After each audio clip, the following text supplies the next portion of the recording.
Hey mga bros, ngayong napaso na nga ito pong kontrata na ito po ni Jetroy Rosario sa Blackwater Bossing. Ayun nga, parang meron tayong mga hidden contract or mga offers dito ng Blackwater Bossing dito kay Jetroy Rosario. Pero yun nga mga bros, kahit meron din siyang offer dyan sa Blackwater, meron ding ilang teams ang gustong kumuha sa kanya.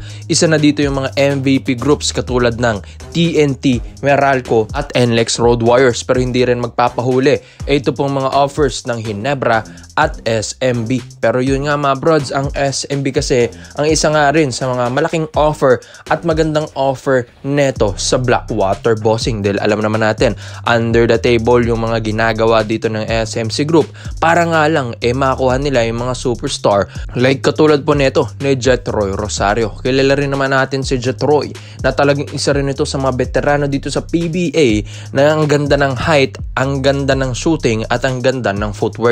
Sa height niyang 6'6" or 6'7", kayang-kaya niyang dumepensa ng import, kayang-kaya niyang pumukol ng tres at kayang-kaya rin niyang lumaro sa ilalim. Pwede mo ito maging power forward, small forward, or shooting guard mga brods. Flexible si Jetroy Rosario. Kaya naman ang daming kupunan ang gustong kumuha sa kanya. Ang gusto kasi ng TNT, ibalik siya. Pero naisip din ng kampo ni Rosario, bigla siyang binitawan ng TNT, di ba dati? Inayawan pa nga niya yung offer overseas para lang magstay sa TNT, pero nung ginawa ng TNT, bigla siyang trinade para makuha nila si Calvin Oftana at napunta siya sa Blackwater Bossing via 3-team trade. So masakit yun. So feeling ko nga na malabo ito na bumalik ulit ng TNT tropang giga. Pero dito rin naman sa Meralco at NLEX dito, medyo okay pa at medyo may chance pang makatrade siya dito sa dalawang kupunan na ito. Sa SMB at Ginebra naman, okay na okay rin siya mga bro. Sa Ginebra, okay na okay rin siya sa SMB. Na kay Jetroy Rosario na lang kung saan siya magandang kupunan papupunta. Sa SMB, if ever man na ito, yung piliin na ni Jetroy Rosario ang mga broads alam ko, mas lalong lalakas ito pong SMB. Sabi nga nila na wala man si Arwin Santos sa kanila, pero ito pong si Jetroy Rosario, kung mapunta ito, ay parang next Arwin Santos, mas magandang version na Arwin Santos, mas malaki, mas magaling na Arwin Santos daw ito mga kabrods. Kapag ito si Jetroy Rosario ay mapunta ng SMB. Sa Governors Cup naman, alam natin kahit papano okay na okay rin naman ang performance ngayon ng SMB. Diba? Ang daming adjustment sa SMB. Ito pong si Jordan Adams, diba? Bigla itong pinalitan ng isang Sheldon Mack mga broads. Kahit papano nanalo naman sila sa NLEX Road Warriors kahapon mga broads. Naka 16 points naman doon si Sheldon Mack. So kailangan pa rin magpakilala ng import or bagong import ng SMB. Kaya ito ay gagawan na rin ng paraan kung itong si Rosario ay makakahabol na rin ba sa trade deadline mga kabrods. Dahil iba rin naman ito pong mga galawan ni Jetroy, at kung ito ay mapunta ng SMB, malaking tulong ito sa Group B sa Governors Cup 2024 para nga makausad sa next round. Alam ko double round robin na ito pong parehong group mga kabrods. Ito pong Group A and Group B, and yun nga, napaka-exciting na rin ito dahil laglagan na rin after ng double round robin, after ng elimination round. Kaya kailangan ng bawat teams ay magpalakas lalo, kaya gusto rin nilang kunin at plano ng SMB na makuha si Jetroy Rosario.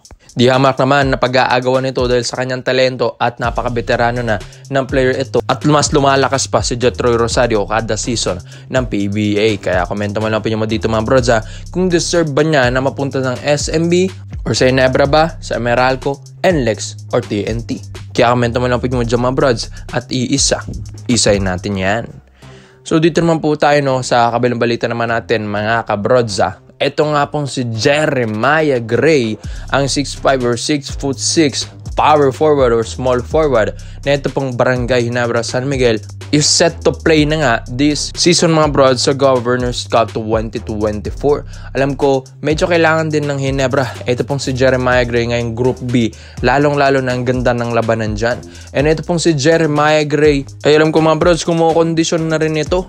Dahil sinabi nga rin sa website, pumunta pa ng probinsya. Ito pong si Jeremiah Gray, Coach Kirk or Collier mga kabrods, at pumunta pa sila dyan para magkaroon ng intense intense workout mga kabrods kung saan kinukondisyon na niya ni Coach Kirk eto pong si Jeremiah Gray para nga unti-unti na itong babalik dito sa atin sa Group B sa Barangay Ginebra, San Miguel mga brods. At alam ko double round robin ito ngayong mga rematch ng Ginebra na kailangan na nila ng isang Jeremiah Gray dahil yun nga ine-expect na rin pala nila na babalik si Jeremiah, si Maya mga brods.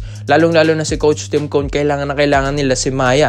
Lalong-lalo na ito pong si Jamie Malonzo ay hindi maglalaro all throughout the season mga kabrods ngayong Governors Cup. Kaya nga sabi ni Coach Tim, kahit man wala si Jamie Malonzo dito ay babalik naman ito pong si Jeremiah Gray. Pero nakakailang laro na at nakakailang games na ang Ginebra ay hindi pa rin nakakapaglaro ito pong si Jeremiah Gray. So excited na ang lahat sa pagbabalik ni Gray dahil sa kanyang pagkakaroon ng second ACL injury ng PBA on tour. Pero guess what? Andito na siya ngayon. Unti-unti na nagpapakondisyon para nga makabalik dito po mga kabrod sa ating Governors Cup 2024 sa Group B ng Barangay Ginebra, San Miguel. At siguro nga dito sa double round robin sa pagka-rematch ng Ginebra sa mga koponan na nakalaban nila ay baka isa doon sa mga laro na yon ay paglalaroan na ni Jeremiah Gray.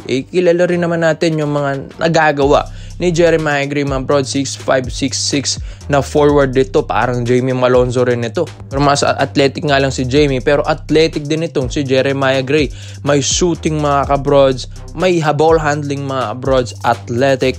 Ang ganda pa ng mga depensa rin nito. Iba rin yung presensya nito mga kabrods. Ang kaso nga lang, yun nga, prone na sa injury ito pag si Jeremiah Gray dahil yun nga, 2 beses na rin itong na ACL. Kailangan lang talaga niyang patibayin ang kanyang tuhod mga kabrods para hindi na siya ulit mawawala sa Ginebra. Siguro nga pag nagkaroon ulit, at wag naman sana na magkaroon ulit ng mga injuries mga kabrods at may iniinda, baka ito ay ipapart ways na ng Ginebra dahil unhealthy na ang isang Jeremiah Gray. Kaya kailangan ngayon maging healthy ni Gray at yun nga, ginagawa naman niyang lahat para maging 100% siya sa pagbalik ngayon sa Governors Cup. Kaya prayers up kay Jeremiah Gray, makatulong siya sa Barangay Ginebra, San Miguel. Lalong-lalo na ay wala si Scary Thompson. Tapos hindi pa makuha ni Isaac Go yung kanyang laro dito sa Ginebra. Mga kabrods, si Stephen Holt, sina Scary, Brownlee mga kabrods, yung mga nagtulong-tulong dyan like Abarientos na rin. Yun nga, iba rin kapag makuha mo si Jeremiah Gray at maibalik mo sa lineup. Sinabi rin ni Coach Tim Cone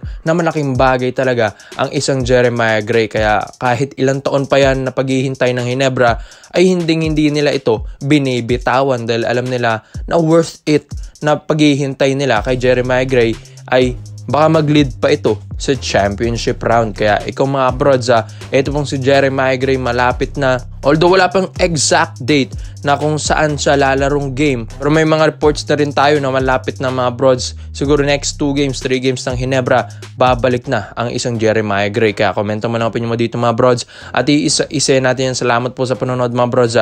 This is our rated the highlights. Yun lang, I'm out.